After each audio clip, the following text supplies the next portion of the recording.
Assalamualaikum warahmatullahi wabarakatuh. Perkenalkan, nama saya Reni Alfianita, NPM 19691011 dari kelas A5F.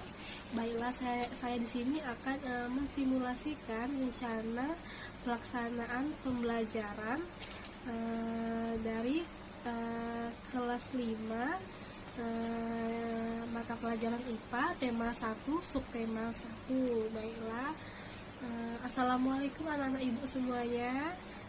Selamat pagi. Sebelum kita memulai pembelajaran pada pagi hari ini, alangkah baiknya kita berdoa dulu menurut agama dan kepercayaan kita masing-masing. Doni, tolong dipimpin doanya.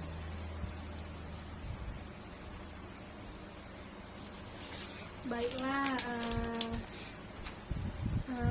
anak-anak ibu semuanya, coba tolong ditengok dulu sampah-sampah di bawahnya, apakah masih ada sampah ataupun kertas-kertas yang masih berserakan. Tolong dipikir dulu ya anak-anak ya. Nanti dibuang ke tempat sampahnya supaya kita belajarnya lebih nyaman, karena ruangannya sudah bersih, sudah rapi, jadi kita belajarnya bisa lebih nyaman ya. Baiklah, apakah ada yang tidak hadir? Ibu absen dulu ya, terlebih dahulu ya. Doni, Fadil, Dika, Dani. Oke, hadir semua ya pada hari ini, jumlahnya 30 siswa ya. Baiklah, apakah ada yang ingat pelajaran minggu lalu? Apakah ada yang ingat? Ya, terima kasih Doni gitu ya. Baiklah, pada pagi hari ini kita memasuki tentang materi organ gerak hewan dan manusia. Nah, baiklah, apakah ada yang tahu ciri dari sebuah makhluk hidup itu apa? Ya, betul sekali Salsa. Ciri dari sebuah makhluk itu adalah bergerak ya, bergerak. Ada yang tahu apa sih itu bergerak? Sebelum ibu jelaskan, apakah ada yang tahu? Oke, bergerak adalah berpindah tempat atau perubahan posisi sebagai atau seluruh bagian dari tubuh. Nah, makhluk hidup akan bergerak apabila ada sebuah rangsangan yang mengenai sebagian tubuh. Itu sebagian tubuh atau seluruh bagian tubuhnya, itu bisa sebagian aja atau seluruh tubuhnya ya. Jadi gerak pada manusia dan hewan itu menggunakan organ gerak yang tersusun dalam sistem gerak. Alat-alat gerak yang digunakan pada manusia dan hewan itu ada dua macam anak-anak. Ada yang tahu dua macamnya itu apa? Ada yang tahu alat-alat gerak yang digunakan pada manusia dan hewan? Ada yang tahu? Ada yang tahu? Oke, bagus sekali Dani ya. Alat gerak pasif yang berupa sebuah tulang dan alat gerak yang aktif berupa sebuah otot. Nah, ibu ulang sekali lagi ya. Alat gerak pasif berupa sebuah tulang dan alat gerak aktif berupa sebuah otot ya. Jadi kerjasama antara kedua alat gerak tersebut membentuk suatu sistem yang disebut dengan sistem gerak. Kerjasama antara kedua alat tersebut yang dapat membentuk suatu sistem yang disebut dengan sistem gerak ya. Baiklah, nah di sini tulang tadi alat gerak pasif atau alat gerak aktif. Ada yang ingat? Lama 5 menit ya ibu jelaskan ya. Nah, jadi tulang disebut dengan alat gerak yang pasif karena tulang tidak dapat bergerak dengan sendirinya. Tulang tadi tidak dapat bergerak dengan sendirinya tanpa adanya alat gerak yang aktif. yang mempengaruhi sebuah tulang, maka tulang-tulang pada manusia dan hewan akan diam dan tidak dapat membentuk alat pergerakan yang sesungguhnya. Nah ya, walaupun merupakan alat gerak yang pasif, akan tetapi sebuah tulang ini mempunyai peranan yang sangat besar ya, peranan dalam sistem gerak manusia dan hewan. Selanjutnya itu ada otot ya. Otot tadi termasuk ke dalam alat gerak yang aktif atau pasif, ada yang tahu ya? Otot termasuk ke dalam alat gerak yang aktif. Yang aktif karena otot memiliki senyawa kimia yang membuatnya dapat bergerak ya.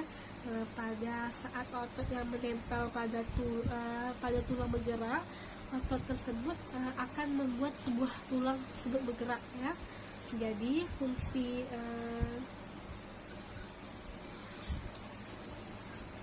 kemudian yang selanjutnya itu ada fungsi utama kaki pada kelinci. Kaki sebuah kelinci adalah untuk bergerak. Nah, kelinci bergerak dengan meloncat menggunakan sebuah kakinya. Ayah tahu kan hewan kelinci, bagaimana bentuk sebuah hewan kelinci? Ini ibu tampilkan sebuah gambar ya. Hewan kelinci, dia melompat menggunakan sebuah kakinya. Jadi kaki belakang kelinci itu, nah kaki belakang itu dapat dilihat ya, gambar sebuah kelinci.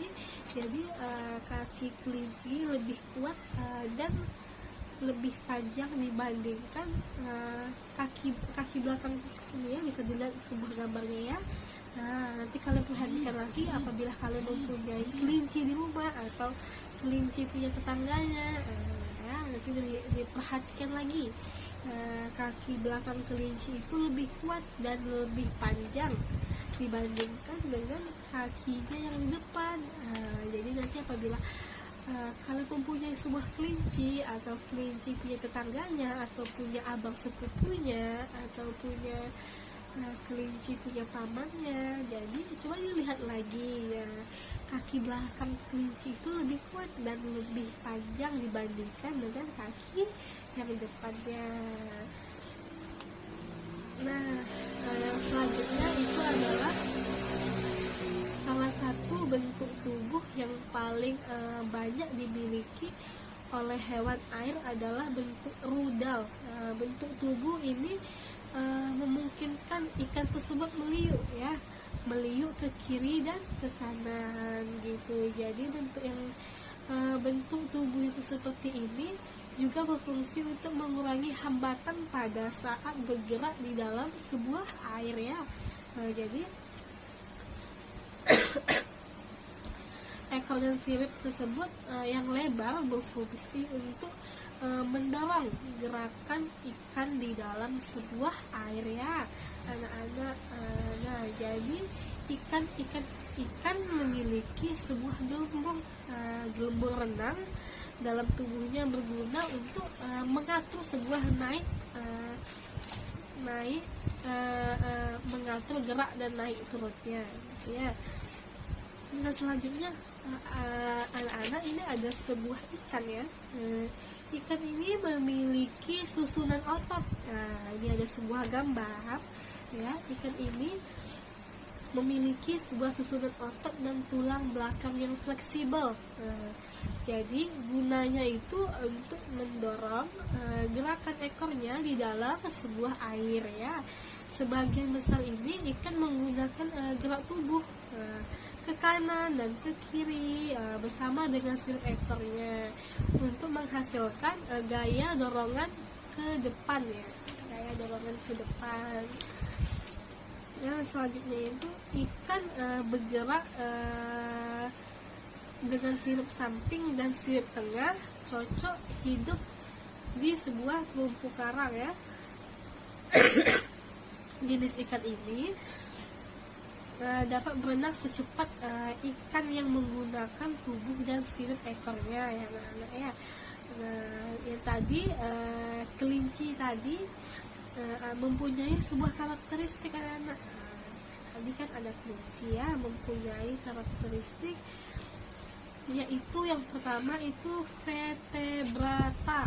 Nah, yang kedua itu karakteristiknya yaitu gerakannya lincah dan cepat, dan dapat berpindah dengan tempat berlari dan meloncat ya. Nah, ibu lihatkan lagi sebuah gambar kelinci yang tadi.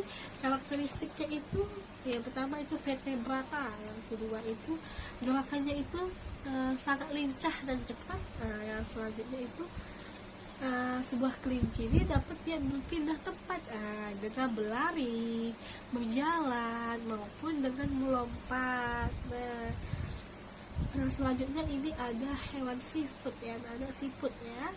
Nah, jadi hewan siput ini hewan yang berjasa ya dalam penguraian serpihan daun-daunan. Nah, itu ya.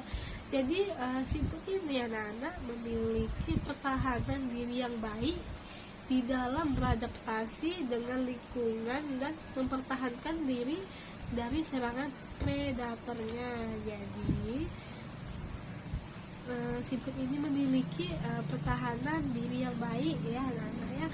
Baiklah anak-anak, ibu tadi ibu sudah menjelaskan tentang organ gerak manusia dan hewan ya. Tadi pun juga ibu sudah menjelaskan tentang ada itu tentang ikan, tentang kelinci ya, tentang seafood. Baiklah, selanjutnya tadi ibu juga sudah memperlihatkan ya bagaimana sih hewan kelinci itu ya, bagaimana bentuk kaki kelinci gitu ya. Kaki belakang kelinci itu lebih kuat dibandingkan dengan kaki depannya ya anak-anak ya. Baiklah, selanjutnya ibu akan membentuk sebuah kelompok anak-anak ya, kelompok untuk diskusi ya, kelompok yang misikan 5 orang aja. Nanti ibu pilih ya, akan ibu pilih. Nah, kemudian nanti apabila sudah dikerjakan tugasnya itu, setiap kelompok wajib mempresentasikannya di depan kelas. Nah, nanti sama-sama kita diskusikan hasil yang telah kalian dapat, hasil yang telah kelompok dapat. Nanti kita diskusikan sama-sama di belakang. Oke, baiklah. Jadi kesimpulan yang dapat kita ambil pada pembelajaran pagi ini adalah ciri makhluk hidup itu adalah bergerak. Jadi bergerak itu tadi apa, ada yang ingat apa itu bergerak? Ya, bergerak adalah berpindah ke suatu tempat atau perubahan posisi sebagian dari tubuh maupun seluruh tubuh ya, sebagiannya aja ataupun seluruh tubuhnya. Nah, alat-alat gerak yang digunakan pada manusia dan hewan tadi ada 2 macam ya. Diingat lagi, ada 2 macam, yaitu alat gerak pasif dan alat gerak aktif. Alat gerak pasif tadi berupa sebuah tulang, sedangkan alat gerak yang aktif berupa sebuah otot. Jadi kerjasama antara kedua alat tersebut membentuk sebuah sistem, yaitu sistem gerak. Sistem gerak tanpa selanjutnya yaitu tulang. Tulang tadi disebut dengan alat gerak pasif. Kenapa disebut dengan alat gerak pasif? Karena tulang tidak dapat bergerak dengan sendirinya.